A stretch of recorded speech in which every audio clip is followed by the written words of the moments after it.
Cool. Yeah, I really enjoyed it myself too. Did you ever catch up with Maureen?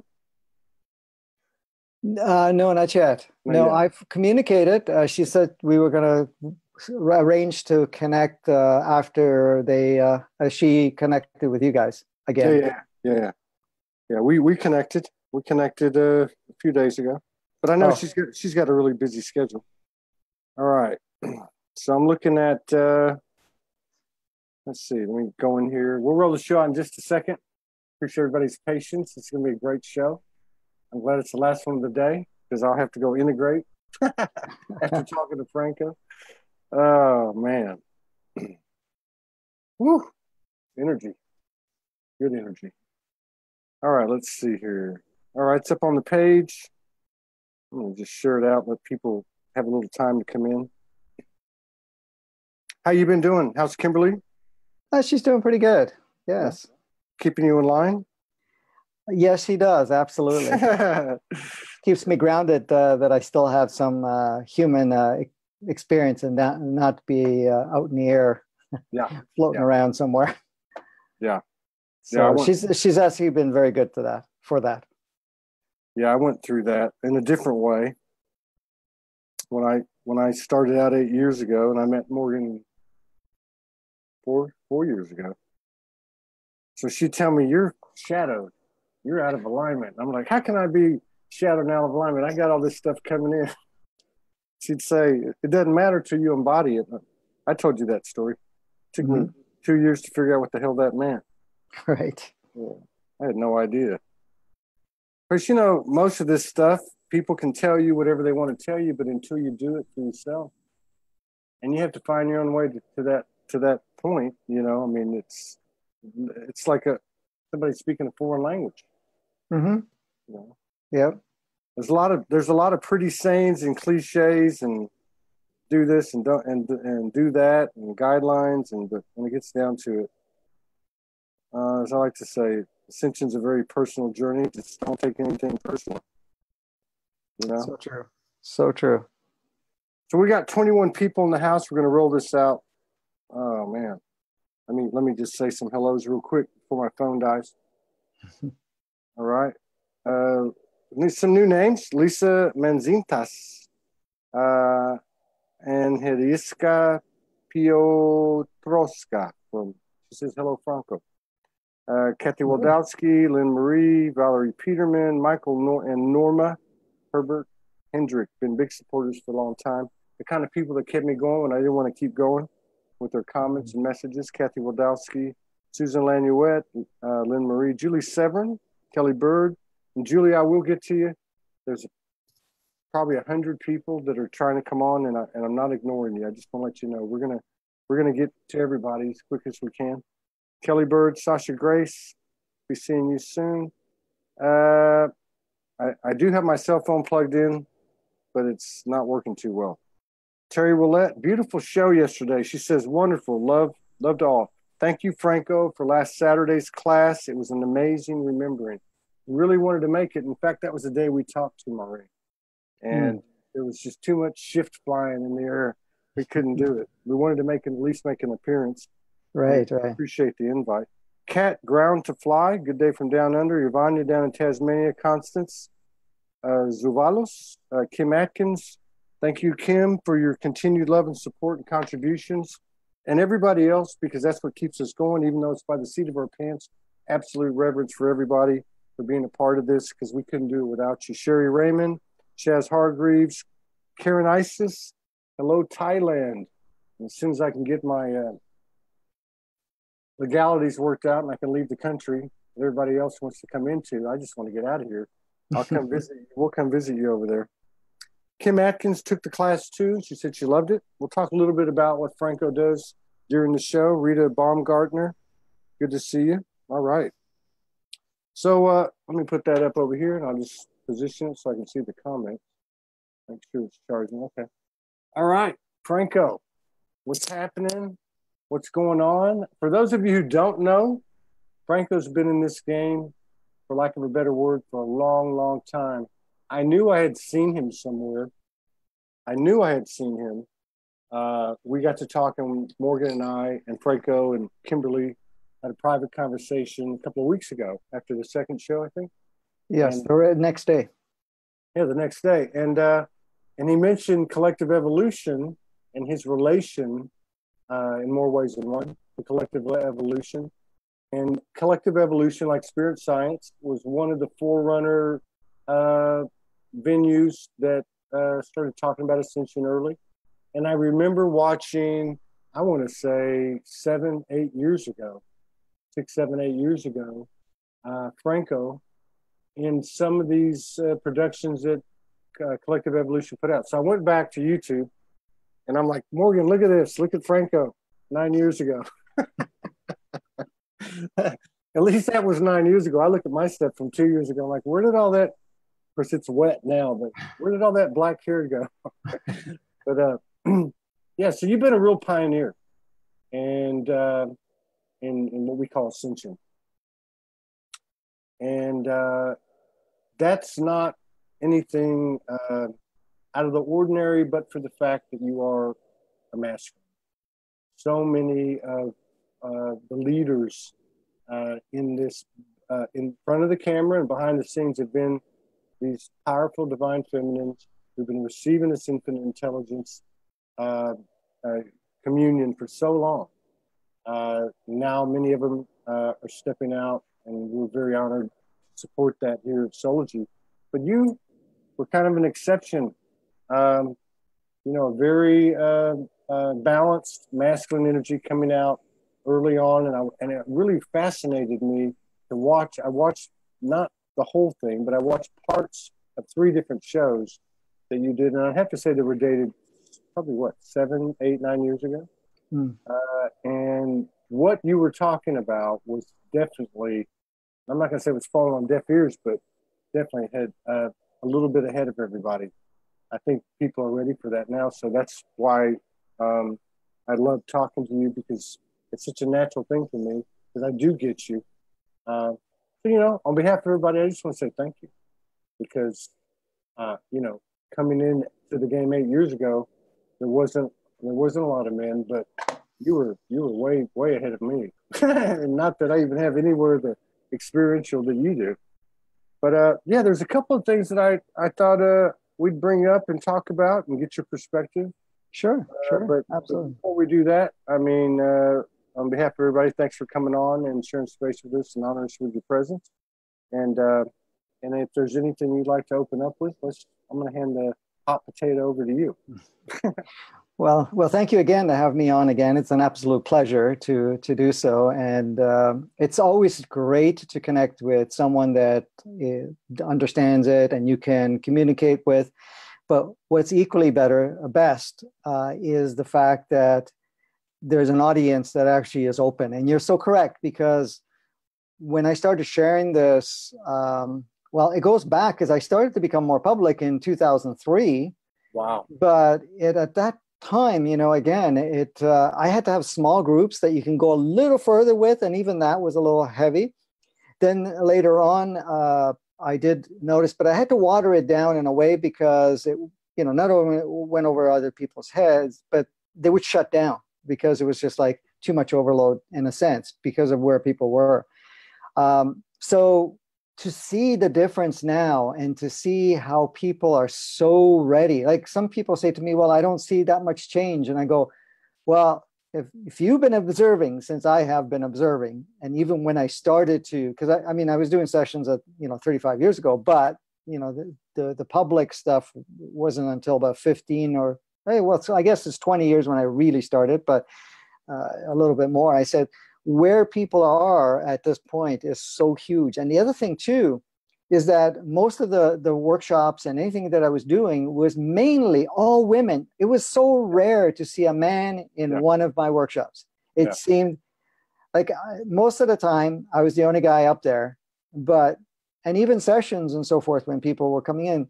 But now to look at it, there's way more. It's still a little less than the amount of women. Some workshops are balanced, some workshops are whatever. So you could see how even the men are catching on and they're moving forward. So it's been so refreshing to see that, and I can actually go further now. I don't feel that my soul is actually holding back. It does sometimes, depending on, because I get excited because I have access to a lot of stuff, and I'm looking, I go, oh, good, people are ready to hear this. My soul's going, no, not yet, because they're gonna shut down this and that. And I go, okay, fine. And then sometime later, could be a few months later, a year later, or whatever, and then it opens up to it, and I go, great, I guess they're ready now. Yeah.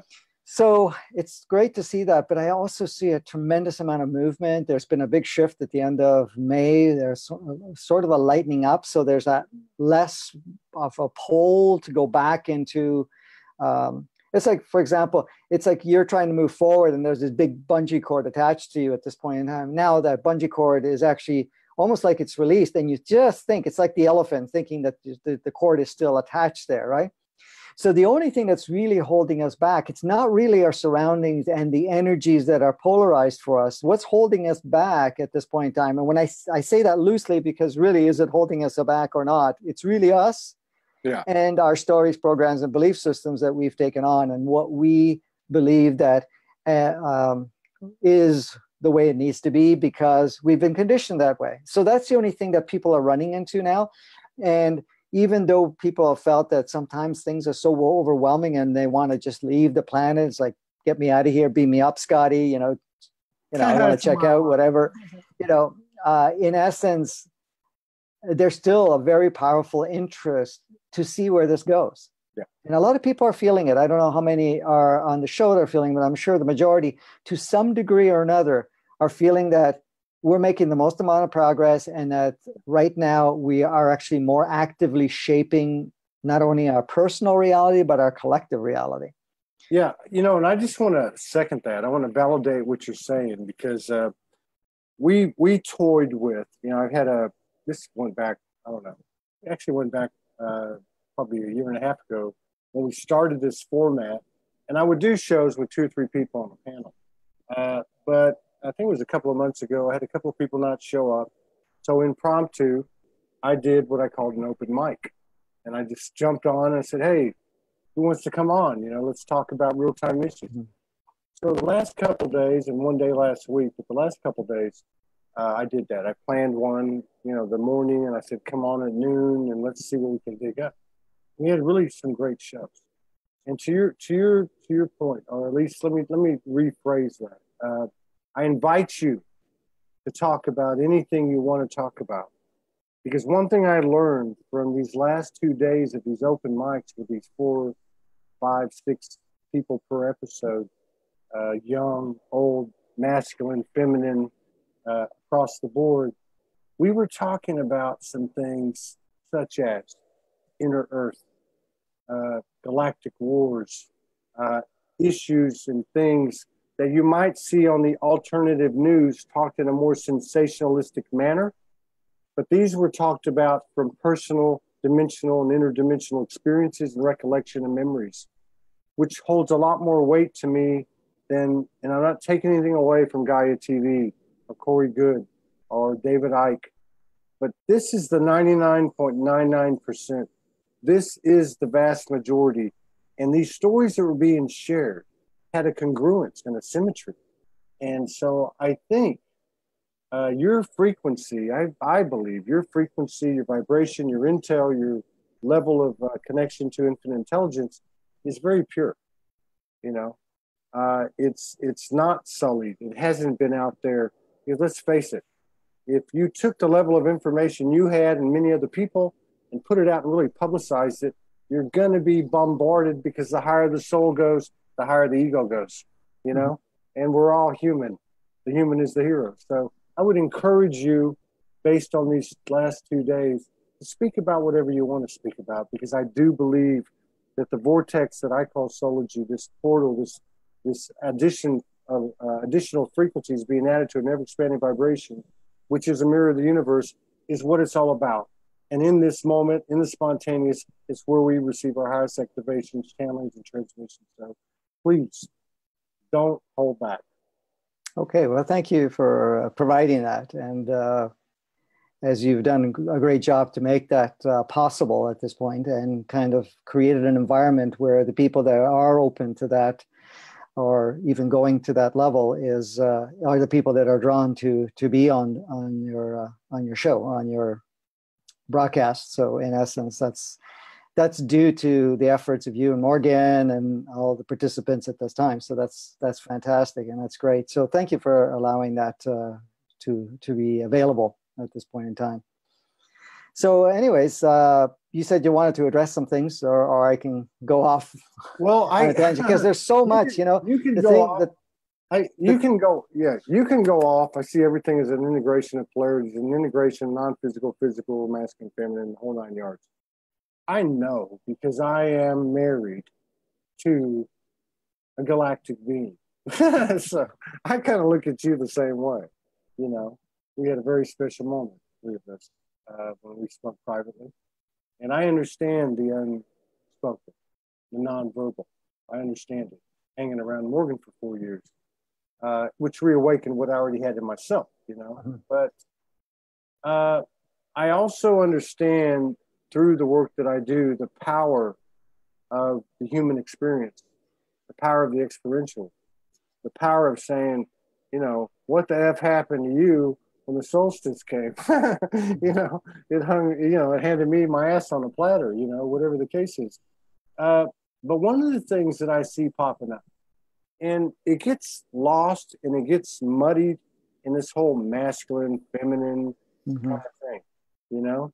And I sat here and watched from this chair, and I thought, you know what? I'm seeing wounded masculine women, feminine incarnations, and I'm seeing feminine, wounded, and masculine. And it's like, what's going on here?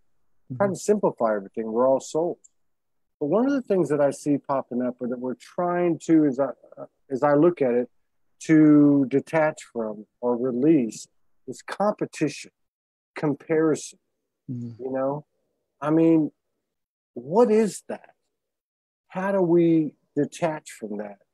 Is that a program?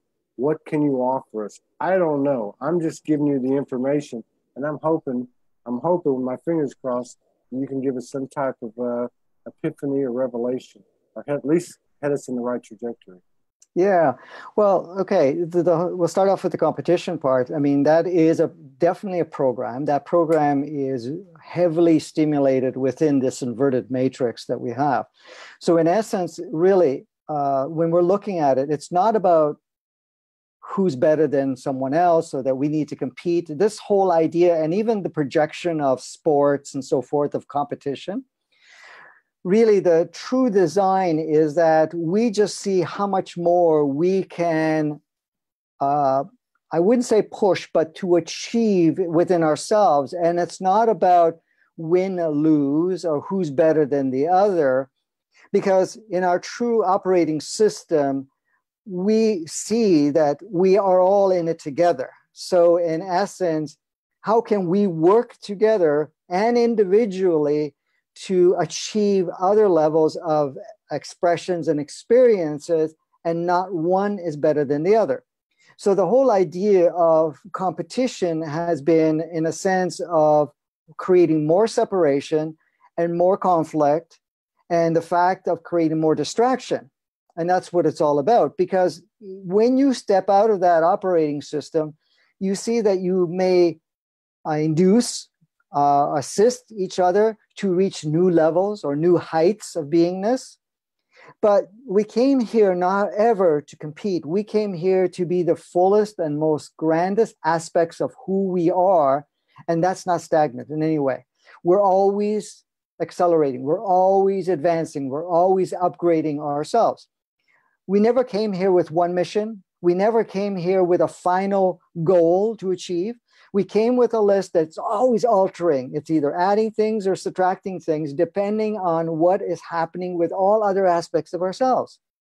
So when you really look at it, we came here to be the best essence of who we are, but that never stops. Because if you look at our operating system, if you look at our true nature, even as source is not stagnant in any way, shape, or form. One of the examples is, why create billions and billions of playgrounds and versions of selves and alternate aspects of these playgrounds?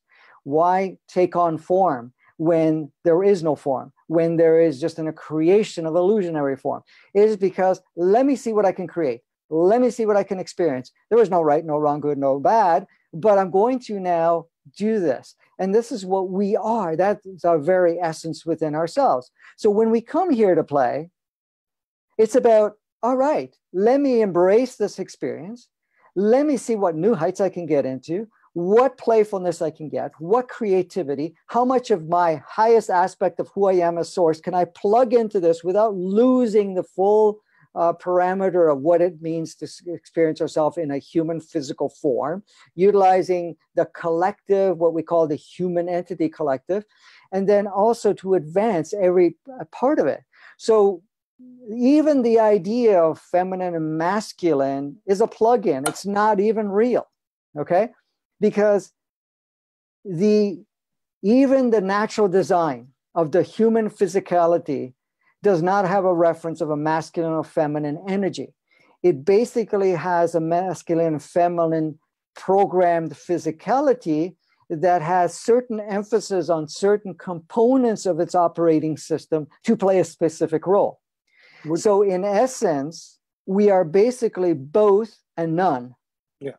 If you really look at it. So I know we're bringing in this idea that we have feminine coming in to balance our masculine. What is that separation of energies are all just coming together to balance, so that when we're playing the role, we're not channeling one energy or another. We're just in a physicality. Because if you look at a source essence, if you look at the soul, it has no genders, never has, never will. Yeah. Okay. The creation has no gender. However, the physicalities have been plugged in with genders, but those are just plugins for having different role playing on the playground. You were going to say something. Well, no, I love this. I love this conversation because, again, it's that ground level, grassroots. To me, that's where the gold is. Otherwise, why are we here? Mm-hmm. There seems to be a significance. Now, it's not perfect across the board, but for the most part, in the physical gender, I'm a man for a reason. Morgan's a woman for a reason. Mm-hmm. There seems to be something about that, and I realize and I understand, I think everybody does, the soul is genderless. But there seems to be something about whatever we're doing here, and I'm not trying to say I'm right, I'm just trying to get some perspective from you, that has to do with what we incarnated as. Like in the spirit of expanding the trajectory of infinite knowledge, of infinite experience, love, and wisdom. Absolutely. So what's happening here, so we understand? The advanced souls, or the souls that actually have enough access at this point in time, that are coming in and taking on gender roles, it is to neutralize the crystallization and the impact of the genders that have been propagated for so long and the differences between it. Okay. So yes, the physicality holds a slightly different energy, and it's a necessity to keep it that way, because that's how you duplicate and also hold a certain energy, because they're channeling. But when I'm saying channeling, not channeling what people talk about channeling, we're talking source essence channeling through us. So when we're looking at the experience, the reason you take on either a masculine physicality or a feminine physicality is because, and again, it's not across the board the same, because in essence, depending on where on the world you're incarnating, what nationality, culture, upbringing, it varies. So masculine is very different in whatever culture that you're in, okay? And the role playing and whatever is taken on is different. So, but is any of it natural? No. Those are just traits that are picked up and utilized. But the real reason they're utilized now, even with the advanced souls coming in, is that so that we can transmute or transform and upgrade what we call the human experience, but upgrade the human male gender and the female gender, and remove a lot of the separational categorizations that have occurred, because that actually is used to keep people in conflict. Yeah.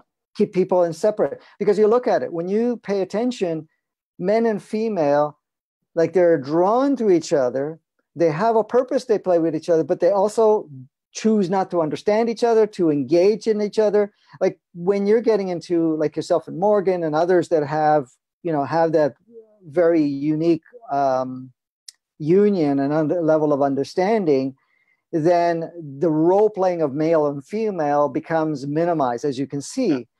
And it's more of a deeper understanding of one versus the other, or basically one and each other, right? So in essence, that's kind of the melting that's going on, the merging of that nature, so that we don't have the same separation. Just because you're in a different physicality, it doesn't mean that we're gender driven any longer.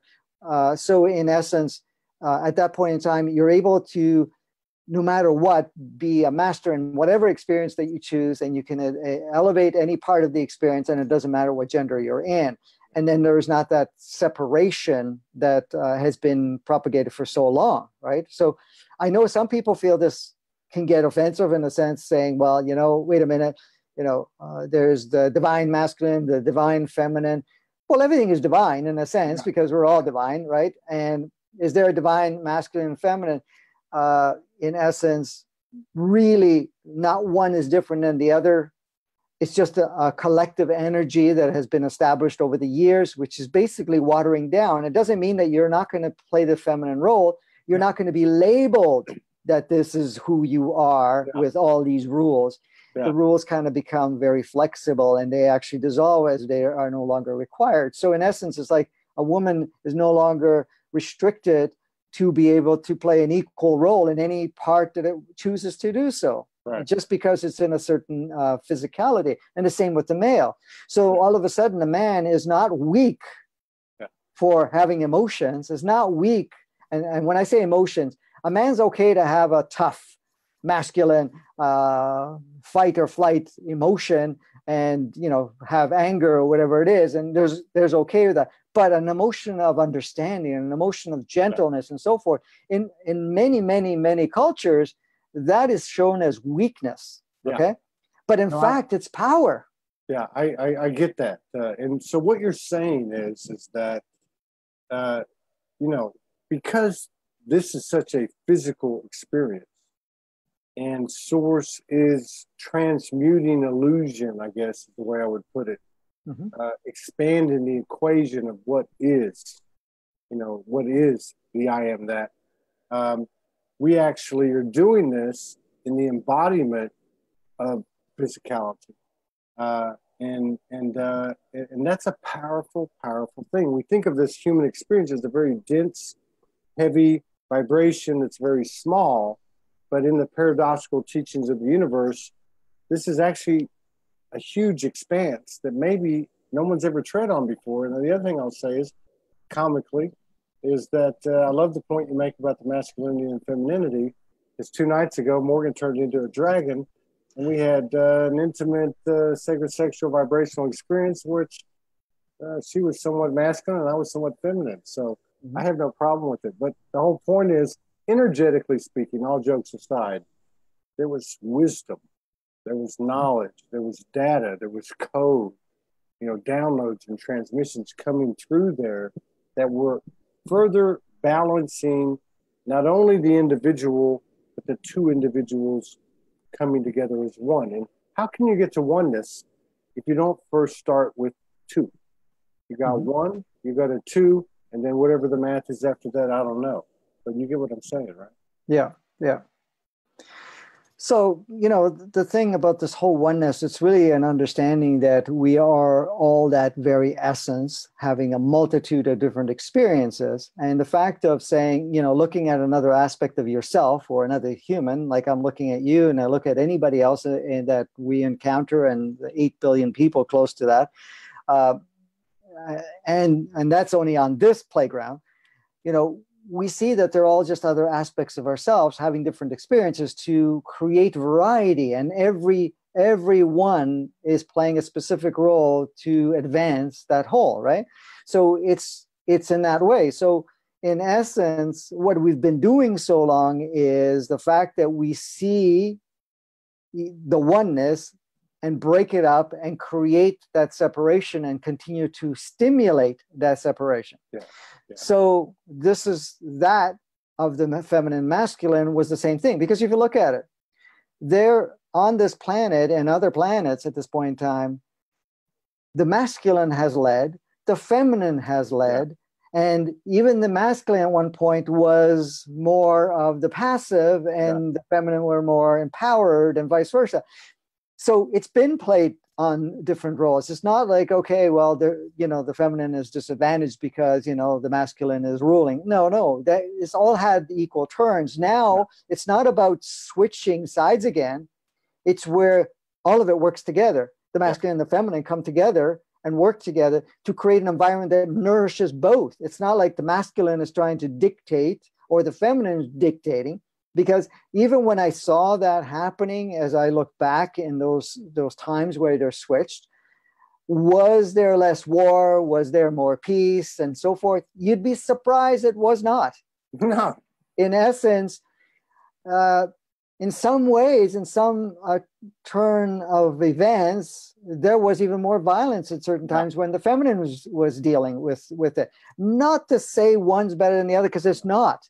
It was just to show that we can't hold on to the perception of what it is right now, because that's just another version of another perception, another version of saying, let's try this out. Let's see what is going on. And now it's like, okay, we tried all of that.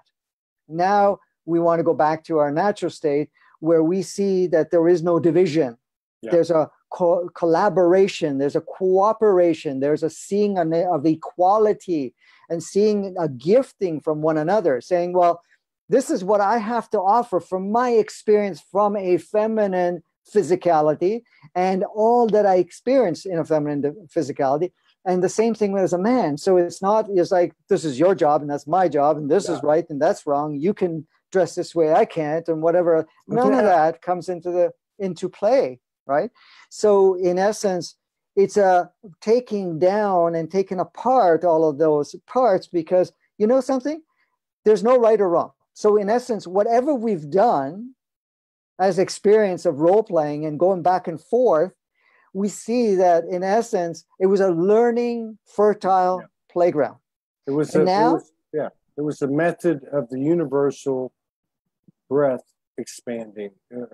That's it. I mean, the Big Bang to me is not the Big Bang, the scientific part of it. It's what are we all doing here? We're growing, we're expanding. And these are ingenious, methods and aspects and tactics and strategies of how to do that. And I can verify that too on a comical note, because I remember Lionsgate 2016 being visited by the Amazons. And these two 8-foot tall Nubian feminists walked in and said, let me show you what we did over here. And I was like, whoa. Thank God I wasn't there. Let me ask you this. From a human hybrid soul perspective, why are we conscious? 99.99% of our consciousness is right here. When we know at this point, we've got all this multidimensionality. How could something so small be so conscious? What's going on with that? What is the human hybrid soul? Human hybrid soul, you said? Yeah. Well, that's just my phrase for it. But what is the human species? What is the human hybrid soul? I consider it to be a species that's been planted by universal family, the mutt of the universe. Yeah, absolutely. I mean, I can't recall if we may have talked about this, but I'll go through it quickly again. Every playground, including Earth, gets retooled every so often when, it's like a video game, we're going to redesign it because it's time to handle the more advanced playing or the new advanced way of experiencing things. So it gets retooled. So these human physicalities, and this is one of the series. This is the latest series, okay? Because 15,000 years ago, it was recreated. So it took genetic codes, it took in from DNA from various species. So we're made up of 12 different species made into one hybrid, which now we call the human physicality and the human channel of energy. So it's really a very elaborate holographic projection. So when the planet gets reseeded, that's what we call it, in the sense of, again, the only reason I can say these things is because my soul has shared some of this stuff, because in essence, my soul was involved in the re-engineering of planet Earth. It was one of the main engineers with a group of engineers. And I'm not talking about as a human engineer. We were in a different form, or the souls were in a different form, that were very capable of creating and retooling planets and also creating new species. So in essence, it wanted to create a species that had many, many different inputs of expressions and experiences, and also its capabilities. This is why some people really relate with different species. Now, it's not only because the soul has had many lives there, because the part within them that is active is that particular DNA, which is a transmitter receiver to that race that is most intentionally transmitting. So you're basically feels like home when you meet them, because in essence, you have the very essence of their core creation within them, right? Yeah. And that you're expressing it and you're experiencing it.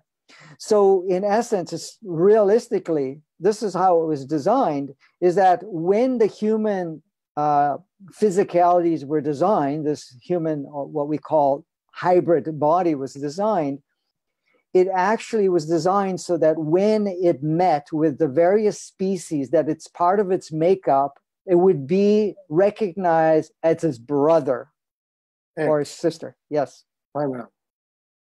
Wow. So let me put that into the ground level experience, experiential. So is that the same thing as saying, and I have to use Morgan as an example because that's the only thing I know. It's personal, right? So when we integrate with these aspects, be they galactic, divine essences, dragons, whatever they may be, and they come into our field, this is what's happening? Is this what's happening? I mean, we're reacquainting ourselves with who we are and what we're a part of? Yes, one facet, one channel, one essence of complete having their genetic makeup. And so they show up because, in essence, they want to share something with you, and you have the capacity to be able to understand and to actually integrate some of the things that they share, because it is part of their makeup is in you, in all of us, because pretty well everybody has 12 DNA strands, and they're double helixes, so they basically have two versions of each of the species. Okay. Wow. Now, some of us have come on and they modified. Like my physicality was modified before it was incarnated, before it was implanted in my mother, and it added 2 extra DNA strands in there with double helixes too. So it actually added 2 other species, but these other 2 species were from a whole different universe. Right. Why? Because then the soul that was coming in from a different universe would be able to stay in touch with where it's coming from. Okay. That was the only reason, nothing more. So and there are others. It's not unique. I mean, there's not a lot, but there are others. So it's like you have a cell phone and you're from the 808 area code and you move to the other side of the world. You keep your phone and you're still connected to the 808 area code, but yes. You also, okay, I got you. Now, the thing I'm going to add to that is that people that have a specific connection with a specific race of beings, extraterrestrial, whatever you want to call it, they basically have kept that channel more open so that they can share amongst each other the information of their experiences on their planet and even when they're traveling, and the experience of the human. So it's feeding back. So it's like you having 12 channels on your receiver, and they're all accessible and they're all slightly on, but you have one that is more accurate, more tuned. So you're actually hearing that channel very more clearly. So that's basically what happens. Now, what happens because of that, at times you have visitations where, because that channel is there, they can actually project into your reality to make itself more present so that you have a more holistic engagement and interaction. And the coding and anything that they may share with you energetically and consciously, or even a level of awareness at that point in time, is better received. So okay? ultimately, it's a channel that was created by you so that you would receive this message at the opportune time. Correct. Okay. Correct. And let me ask you this. Mm-hmm. So again, from the ground level, boots on the ground perspective, is there a difference between a movie we're watching from the global stage, the external, whatever you want to call it, to Atlantis, to Lemuria, to Sirius, to galactic wars? I mean, isn't that all the same frequency?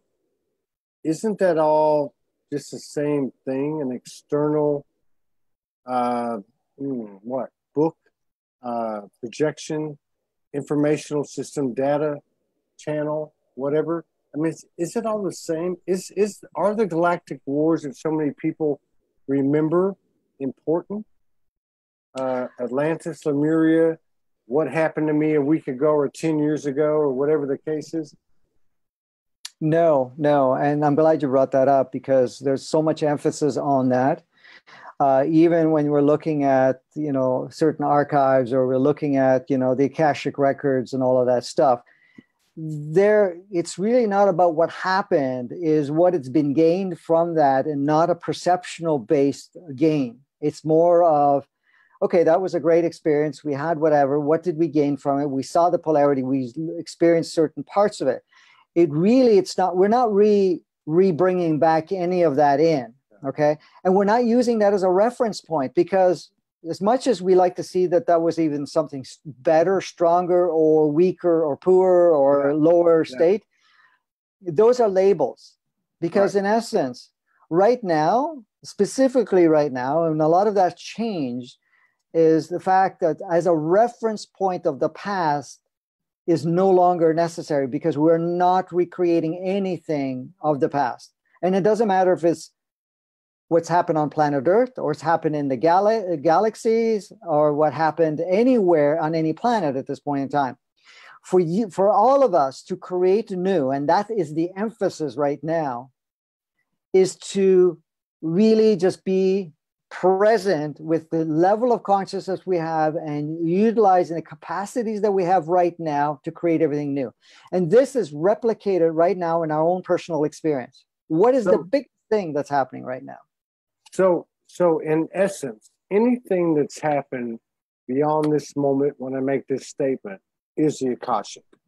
Whether it's earthbound, whether it's galaxy, solar system, alternate universe, whatever, past life, alternate, parallel, future, whatever. That's Akashic. Mm-hmm. So it's information given to us, provided to us, if we're connected or if we're not, or whatever the case is, as we go forth. It's knowledge. It's knowledge. So essentially it's all the same thing, which was my question. It's all the same thing. Yes.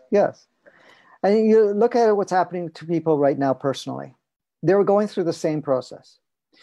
The biggest thing that's happening right now for people is a separation from the reference, connection, the energies of our past. Yeah. Whoever you were, and it doesn't matter if you're on another planet or this planet, whoever you've been throughout every moment leading up to this moment was just experiences that require no attachments to, no reliving, no focusing, because you have to understand, you take something that happened a year ago. You have to ask your question, what state of consciousness were you in? Yeah. What was the purpose of creating that experience at that time? Wow. What connections, what agreements, what contracts did I have? What was the energy of the planet? What was my role in all of that? You could see that if you listed it all out, it was all purposeful for then. But when you look at it right now, where I am right now, and I'm talking about everybody, where you are right now, yeah. Where does that fit in? So there's no difference between what happened to me 8 years ago, traumas, family dramatic experiences, whatever, bullshit, whatever you want to call it. There's no difference between that and I had an Atlantean life or a Lemurian life or a Syrian life. There's no difference. It's just data, information, and code. So I can be as stuck on the traumas of this incarnation as I can be on the, oh my God, I was a Syrian king or such and such light being. There is no difference. I've got to let all of that go if I want to maximize the potential of my forward motion, my spiritual inertia. Yeah. Let me give you a simple example here. This brings it right down to earth. If somebody's an actor, okay, and he plays a role or she plays a role in a movie, once the movie's done, they walk away from it, okay, playing the part. Yeah. Now, if they go play another movie, they can't bring that character along again because, in essence, that movie was that movie. This movie is completely new. So you now have to go into character for this new movie. And it's the same thing with us. Whatever you played, because everything is a role. And this is what I want to make very important to people. Those were roles, as this is a role. But what you're doing now is meant for now. This is what you are best at right now. And everything that you're receiving, everything that you feel urged to do is being created for the now, for this version of you. This is the thing, it's this version of you. And look at one other thing I can say, Todd. The moment your version upgrades, the versions of all the people in your life upgrades too. Why? Because you're basically, look at it. You take, say, your mother. I'm just giving you an example. Okay, someone's mother, somebody's father, somebody's brother, sister, whatever. You're looking at a projection that has many, many versions of. Because you're in a certain vibration, you're only seeing one version of your brother, your mother, your father. The moment your consciousness expands, your frequency changes, your viewpoint changes, the version that you see of those playmates is a different version. All of a sudden, wow, they're acting this different. They look almost different, but they still have the same outlet. But wow, what happened to my parents that I used to know? What happens is you changed. Yeah. You're now tuning into another version of them, and you're looking at another version of the planet. Look at the examples in your life. When you're stuck in drama, when you're stuck at, look at the world sucks, and you're looking at all the negative stuff, what do you see of a lot? Because you're tuning into that frequency. You're looking at only that version of the world when there's so many other versions. But when you have a shift, especially when you go into an altered state or a higher state and you're feeling bliss, it doesn't matter if there's chaos around you. You barely even see it. You only see the beauty. You only see nature. You see that communication, because that's really what's happening. So for us to be looking back at any of the past and romanticizing it and bringing it into our life, or even the drama, the stories that we've applied to it at that point, really taints our experience of this moment. And this is one of the things that the ego is very good at. The artificial intelligence is always digging into the archives of your subconscious mind, is always looking at the past to find what will take you down, what will make you feel smaller, what will make you feel, because look at it this way, when the ego is active, It's going to take whatever happened in your past life, or in this life, I mean, in your past, and make it in a way that it looks like, wow, okay, I'm damaged goods because this happened to me, or this and that. And then what happens is it projects it into the future, and then it starts to create accordingly. I've worked with people for 35 years, and I've worked with thousands of people, and I've done regressions. I don't know how many regressions I've done. Many, many, many, many. It's close to the thousands. I'm telling you, when we go back to their life, we're not even talking about a past life from your human entity or a past life from your soul. I'm talking about their life as a child, okay?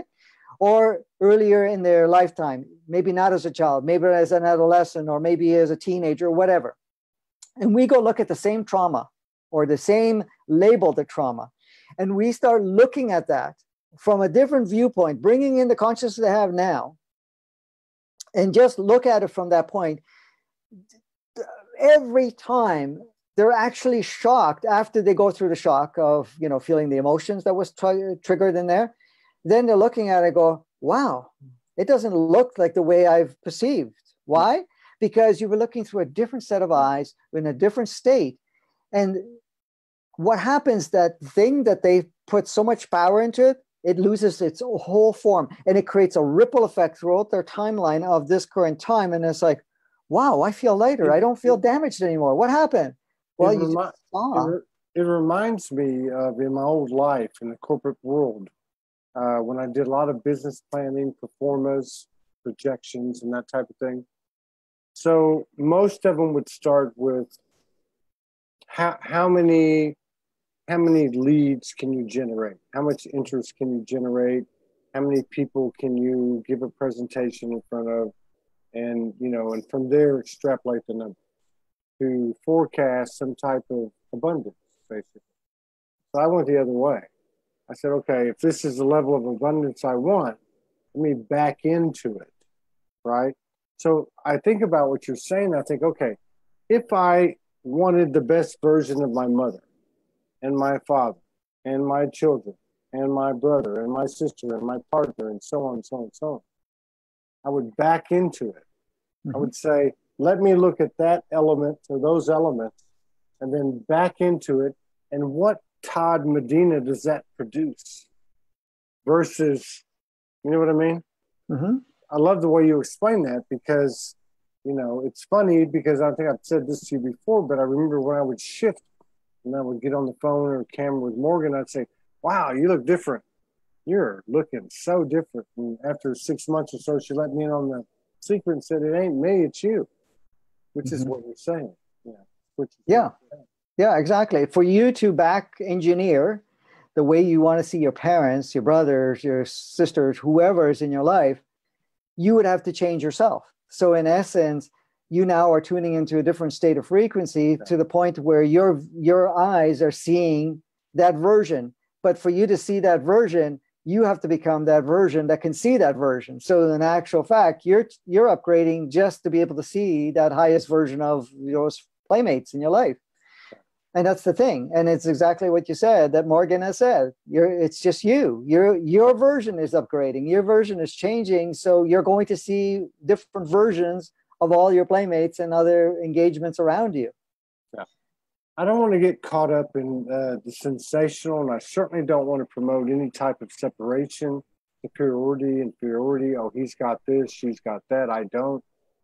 But now that we've made the distinction of what's going on with your health, what's happening, what are we actually experiencing in the light, that we're all unique but equal souls, unique but equal souls. So we all have, like in the cosmic infinite jigsaw puzzle, a different piece. And without that piece, the universe is not whole. That's the qualifying disclaimer. In terms of your role, this information that you've been receiving for so long, you described it on the first show in particular, nobody wants to see that. From that perspective, what's going on? I don't mean to say, Franco, who are you? But what's going on here? What was planned? What's happening? take out the emotion, take out the prejudices, take out the separation. What are we actually doing in I guess, a little bit more of a gut level kind of scenario rather than an esoteric platitude type of explanation? Not that you do that, but I'm just saying, what are we doing here? How did this happen in the literalcy of it? You know what I mean? Are you talking about what we're doing here as a collective? Like on Earth. What is Earth? What is the human species? What was the plan? Did it go wrong? I don't want to get into it. How do you know the things you know? Because I know you've been granted a lot, and that's your piece of the puzzle. Mm-hmm. But without getting sensationalistic, without creating separation and differentiation, just what is happening from another perspective, from your perspective here. Well, what the thing is, there was a certain intent for planet Earth, okay, and for the human species. And the intent was to create a knowledge-based planet. It was like a major hub for the quadrant of galaxy that we're in. And it was supposed to be an interdimensional portal, in a sense, because this is one of the reasons there's so many species built in, so that they can come and visit, and it's like there is no resistance to various species coming in and so forth, right? That was the original design, and it maintained that design for the 5,000 years that it was intact. Then there was an experimental, how can I say it? There was a presentation from a group that said, listen, you've created this beautiful, amazing playground with these amazing beings, and all of them are amazing. It's not one's better than the other. But in essence, let's put it to the test. Let's see if we can invert everything, create the most intense state of separation, disconnect of who they are, even though you can't disconnect, but they can't access that consciousness, because the moment they enter the physicality, it's blocked, it's veiled. Let's call it that, because that's what the words that they use. It's veiled. So for them to come here, which was referred to the souls, for the souls to come here, each one would have the opportunity to go into that environment, to create or to experience itself in that environment, and be able to step out of that environment in a very much more powerful state because of it, because of the fact that it had a bigger challenge to come through. Okay. Sure. So when people think that we got messed around, it depends on the viewpoint. If you feel that you're the victim and that in some way, some other race came on the planet, it actually was two different races that came on the planet and messed everything up, then yeah, you're right about that, because that's how you want to see it. If you see it that a race that had come in and wanted to keep itself so hybrid and wanted to create other realities of more challenging, and it was presented, and the souls that were present in those physicalities at that time said, yeah, that sounds like a very interesting experience. Let's see how that goes. Then you can't see it as mucked up. You said, okay, we staged it differently. We now created a more challenging video game of experience. Yeah. When you see it at that perspective, you say, okay, wow. And look at it this way, Todd. We have, as souls, the freedom to take on form, to come on planet Earth, or there are millions of other planets to go play on. Many, many, many, many different physicalities of different versions all over the place. Okay? Why do we have close to 8 billion playmates, and it's been growing over a short period of time, wanting to come here? Do we have something to offer that is not offered somewhere else? Is it the most fertile, most challenging, and let me see what I can do? And that's really what's happening. Now, because it's been in that stage so long, and it is actually slowing down progress because the program was so elaborate and it was modified so many times that it's almost like we're getting there, we're not getting there, because we make progress, but there's so much against us that right now, and planet Earth was quarantined for a long, long time. Okay. Why? Because the only way to allow that experiment to go without getting any input from the outside, and when I mean outside, other aspects and other planets within us, in our solar system and galaxy and universe. So in essence, it's saying, well, not to mess around with it. That's quarantine it. That's not let their energy feed into us, and don't let our energy feed into them, to see what that experiment. And an experiment is not an experiment of saying, well, okay, whoever's there screwed up, you poor on you for choosing planet Earth. Like, you're crazy. You could have gone somewhere else. No, it's like, wow, I'm in this adventure. Yeah. Okay. So, and I want to say one other thing, just to clarify things. There's not a single soul that I've ever connected with when they left the physicality, didn't matter how traumatic, how intense, how much they felt totally uncomfortable, totally suicidal, or wherever at this point in time, once leaving the body, or even as closed-minded as possible, once leaving the body has ever said, thank goodness I'm out of that place. I'm never going to do that again. I want to go back. They're looking at it and they say, wow, I really got lost in there. Yeah. Man, I want to give it another shot at this.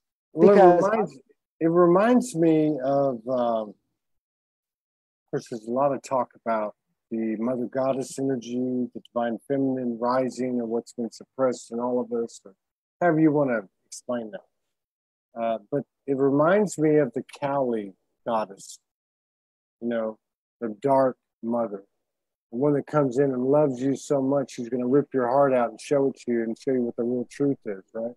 So like this element that came in and said, let's raise the ante. You've created this paradise. You've created this prolific opportunity. As long as we're here and we're all eternal and divine, let's roll the dice and see what happens. Exactly. And now the thing is, the main engineers, because I questioned my soul. I said, listen, did you know that this was happening here? And it said yes. And we did not interfere because we wanted to see what it could do. And so I said, oh, okay, well, that's great to know. But then at the same time, did you feel that somehow it would get lost? And it was exactly what you said. It says, how?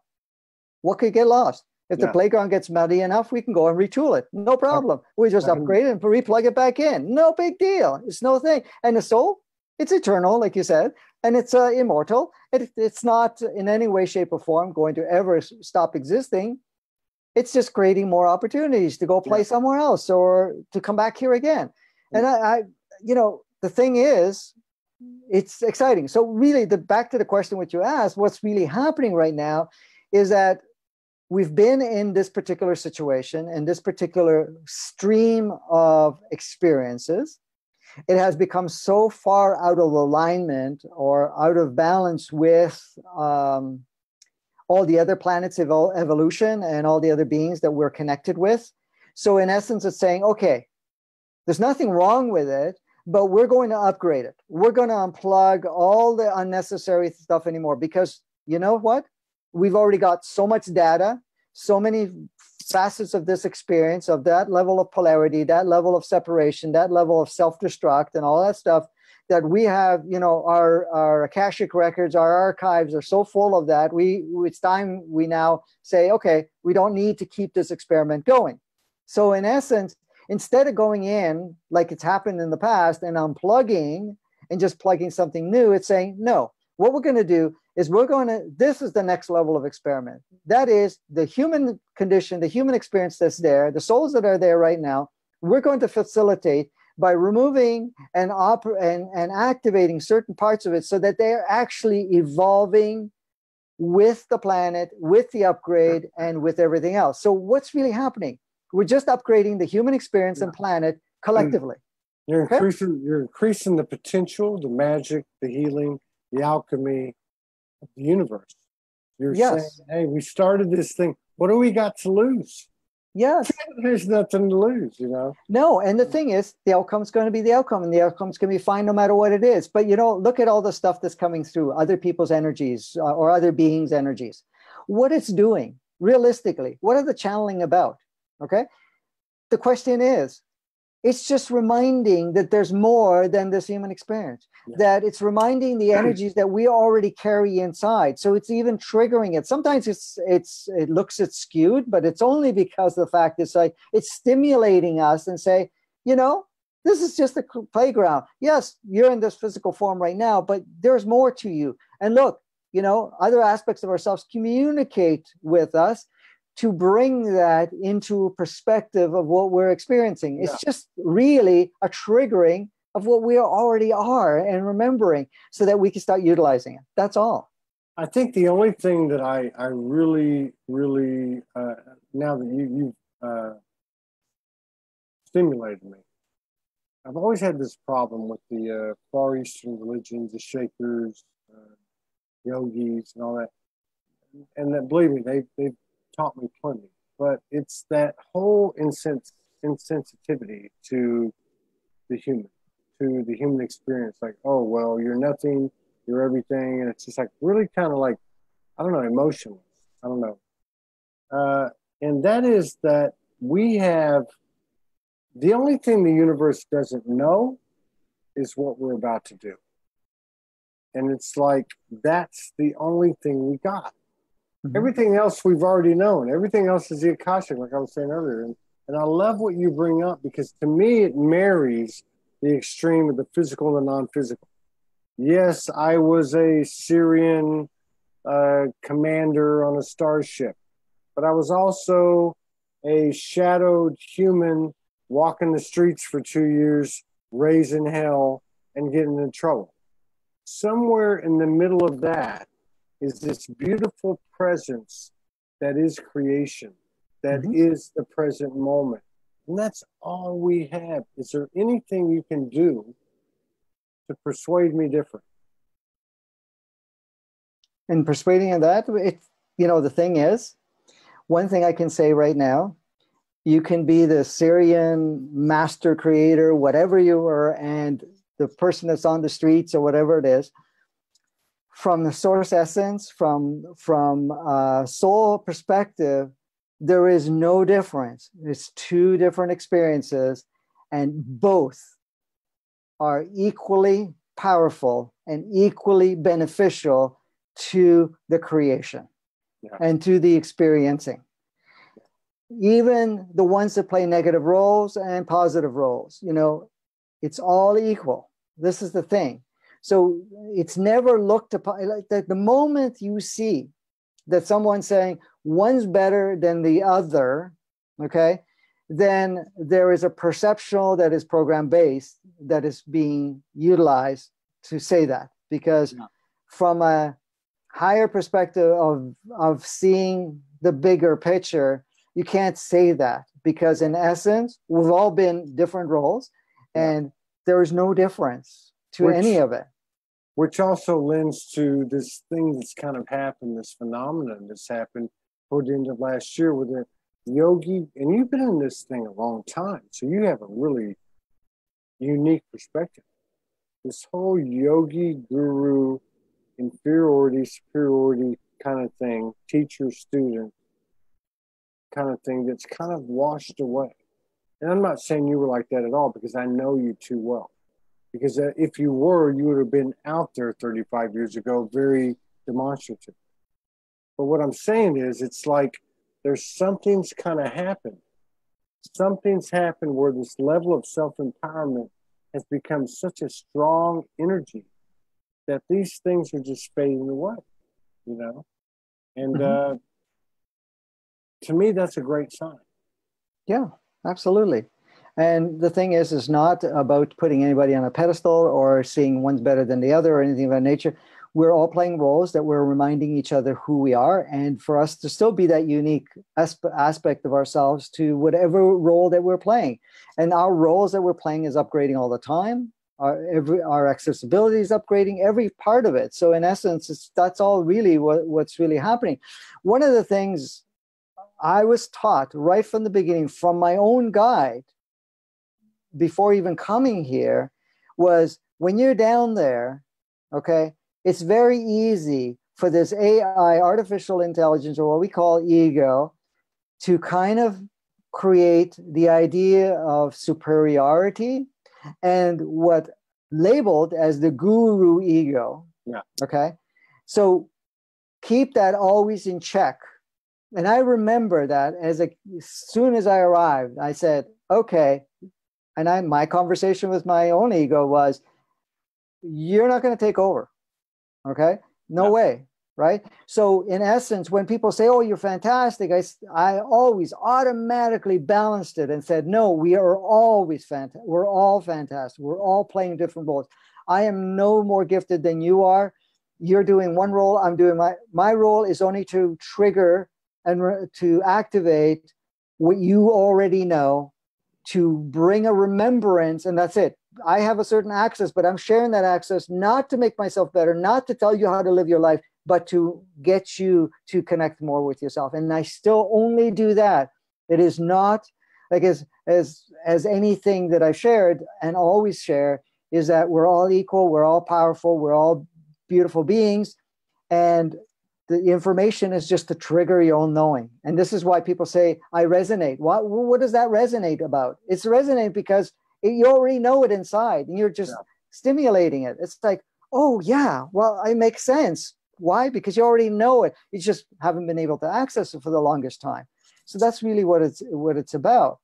Yeah. So at the human level, at the gut level, where we still have our primary consciousness, let me ask you, is this a good rule of the road?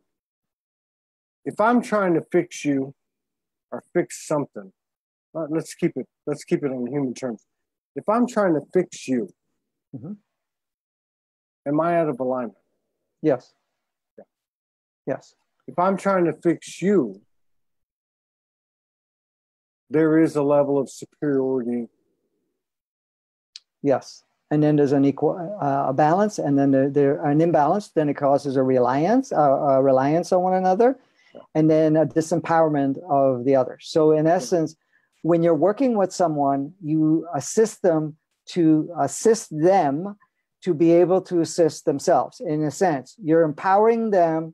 And even when you're doing an energy transmission, you're just holding a specific energy so that they can line up with it and be able to do it themselves. So you're basically like a weather vane. You've aligned to a certain point, whatever frequency you have, which is all you can give them because you haven't gone beyond that point. So you're aligning as a conduit, like a weather vane. And you're standing there holding space, inviting their higher self in, so to speak, with permission, because that's how the universe works. And that's how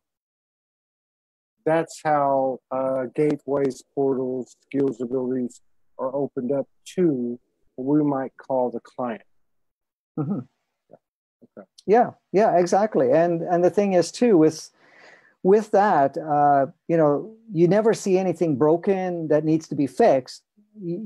Someone is in a certain state of experiencing their life and a certain pattern. So you show them, or in this case, remind them to look at it, and you help them look at the pattern to find out if it still serves them, and then to assist them to kind of make the adjustments themselves accordingly. You work with them on that because they can become empowered. Like I can hear people's souls. I can communicate with people's soul, no problem. But anybody that has sessions with me, what are we doing? We do it together because I want them to tune into it so that they learn how to do it. I don't want them to depend on me. I want them to be self-reliant, because the last thing I want to do is disempower. I want to assist people to empower themselves. And that's the way we all become empowered. And when somebody gets to that point, they just assist other people to self-empower, because in essence, we're not here, come in with as a broken being that has to be repaired, or that our circumstances or experiences was so bad that, in some way that we're now damaged goods. When somebody says we're damaged goods, I say, no, you're not. There is no damaged goods. You're having a certain experience that somehow you've labeled, but it's just intense for you and you're labeling it that, but there's nothing damaged to it. Look at what you have created. Look at what state you're in. Fantastic. Celebrate where you're at right now. And then let's look at it. Does it still serve you? If not, let's shift from it right? Even somebody with an ailment, we don't go in to heal anybody. You're going in to have them tune in to whatever reason that they've created that experience. Does it still serve you? Do you still have to label it? Do you still have to identify with it? Does it serve you in a way where, you know, if I keep it, I'm exempt to certain things or whatever? You come to that realization. If it doesn't serve, that's bring in the energies that will realign so that whatever you have with you disappears. Yeah. It's no longer in existence because it's really a holographic projection anyway. So it just shifts in energy. So in other words, needing to be healed and even forgiveness to self or others is an oxymoron. Yes. Yes. Yeah. And what I say, we may have said it in the last episodes, I don't know. But in essence, you know, the thing about forgiveness, it's not very powerful. I know that that's propagated a lot in a sense, but in essence, if we really look at it, what are we forgiving? Yeah. You know, because the forgiveness, the collective perspective of forgiveness, somebody did something wrong and you're the bigger person to forgive them, to let them go, right? But in essence, when you look at it from the essence of who you are, no one could ever do anything to you unless you asked them to, even though you're not aware of it. However, so with what you do, if you want to break free from being in a state of victim, you go up to the person that's played the victimizer role, you give them a hug, even if you have to do it just remotely from a third eye perspective. You go up to them and say, thank you. Thank you. I love you for the beautiful role that you played. It was stellar. I could not have experienced what I've experienced if you did not play this role. Yeah. And that is so empowering. And what happens is whatever cords you have attached, all the animosities and the energies that you've carried all this time, feeling that you're damaged good because somebody played a particular role, dissolves because in essence, there's no more power given to it. And it's not the other person, it's you. Yeah. Okay. So in essence, you want to get one step forward and a baby step forward, forgive somebody. You want to take a leap, thank them, send them love for the role, and then free them as you free yourself. And that's it. I'm with that, man. I like that. That's in the Soulogy unwritten, doctrine. Yeah. And the same thing with the healing. When I say to people, there's nothing to heal, no emotions, nothing. Yeah. You look at it for what it is, okay? Yeah. You just had an experience, and now you're ready to shift it. Because when I go to, and this is from my own practice and working with people, if I went to somebody and says, oh, let's heal this wound of yours, it takes much more energy and the process is not only slower, but it may not be permanent. Okay.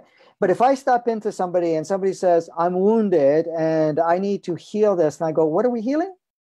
And we look at it and we say, oh, you had an awesome experience. Awesome. What do you want to change about it? What did you want to shift about it? Well, I don't want to give it any more power. Great. Let's release the power of it. Let it go. Let it go just as you let go that you're Jesus' son or Kuan Yin in a past life, or let it all go. Absolutely. I want to talk a little bit before we go about the work you do. Mm-hmm. If you have any events coming up, a couple of people have made comments here. I know other people that have participated in what you do. And the reason I'm saying this is because of your frequency, because of where you're coming from, where you come from a place that forgiveness and healing don't even exist in the dictionary. And you're very conscious and have been for a long time about what you're doing and why you're here. So do you have any events coming up? Yes. We have one big event coming up. It's a retreat, and it's a 7-day full intensive retreat. And it's basically self-discovery. It's stepping out of the 3D world, connecting with who you are, and recreating your reality accordingly. It's a full immersion, and it's very powerful, transforming. It's a life changer for people because it actually puts everything in perspective. It helps you really meet yourself. This is the thing. People forget who they are. So the whole thing is, how how would you like to meet your true essence, who you truly are? And then once you meet it, start to shape your reality accordingly, to be able to look at your world and have the capacity. And all we're doing is reactivating that within you, because we're doing it together, to be able to really see that you actually are designing your life and be able to plug it in and not work on wants, but work in what best serves, and taking the whole in perspective and saying, I'm going to be the highest version of myself, and I'm going to utilize the consciousness that I have. So the connection with themselves, the connection in their essence, how they create, how they experience life, and so forth, is all what that whole retreat is about. And the reason it's 7 days, because it takes that much time of integration and different levels of exposures, not only energetically, but levels of consciousness, processes, and also interactive. Yeah. And it's all, yes, it's done in Ontario. It's done fairly inexpensive too. So in essence, compared to what others would charge for something that is less than, because anybody that's ever come to any of my retreats or workshop, they get way more than they even expected from it, because in essence, they get everything that they need for whatever they need to do. So that's coming up on the 28th of July. Go ahead. 20th of July. Okay. And we can all attest to the fact that we've gone on 7-day vacations and come back, you know, the old saying, whatever happens in Vegas, leave it in Vegas, and all the traumas and shadows that we bring back with us or try to ignore. But no, it's a great, fantastic, excellent. Yeah. And the thing is, this 7 day, when you come back, you bring every part of it, and you notice that everything around you changes. The people are different. Your way of looking at the world is different. The way you create is different. The baggage you may have carried, because this is part of it, is letting go a lot of the stuff that we've identified with as traumas or stories or, you know, old shadows or whatever, like people like to call it. You come back so much lighter. You come back and it's like, wow, look, I now can play with whatever I need to play with, and I can do it with ease. And so how can people access it? How can people access it? Yes. So the link to all the information, I think it's provided, but you can get it on my website. You can get it on my Facebook, but you can also, I think you posted it already, even in the promotion that you did for them to come on the call. Right. And it might even be under your description in the call when they go and watch it again. So that has a link to Eventbrite where it's all posted. It tells you exactly all the details, what we're doing, what the costs are, what's involved. It's full integration. So in essence, so you show up there, the accommodations provided, the food's provided. You really just show up and you go through the experience. And it's beautiful nature because it's on a 100 or 200 acre property with running brooks. And of course, we stage, we first clean out the property, we raise the vibration of the property. The people come in there. The first night that I work with them, I raise everybody's vibration. We go through clearing out any baggage they've carried, at least enough to be able to really be present in the experience. So that's all done. And the whole description is in the link that is provided. Yeah, whatever, if you feel called upon to be there and you're really ready, you know, my question is, are you ready to shift your life? Then that's the place you need to be. Right on. And we can totally advocate that here at Soulogy. We hope to collaborate in some way, some form or fashion with Franco in the future. I just want to say a big thank you to Franco. I really look forward to our next conversation. I'm not being presumptuous. If it resonates with you, we'd love to continue this format.